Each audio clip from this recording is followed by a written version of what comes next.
the UN has lots of agendas, you could say. What is Agenda 2030? Explain it to us. So very much like the central planners of the last century, the UN likes to do things in bite-sized chunks. You know, the communists and the Soviet Union used to have 5-year plans. Well, the UN's got 15-year plans.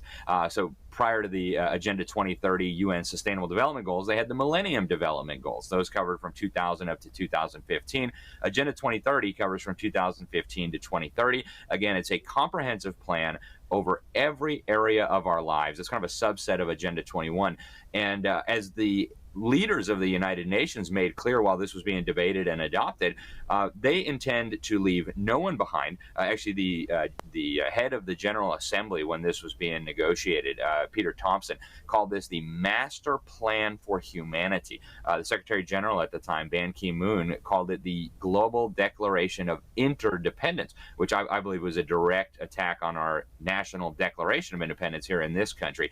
So very, very significant. Again, it deals with every area. It deals with your health. It deals with the environment. It deals with our food systems. It deals with education.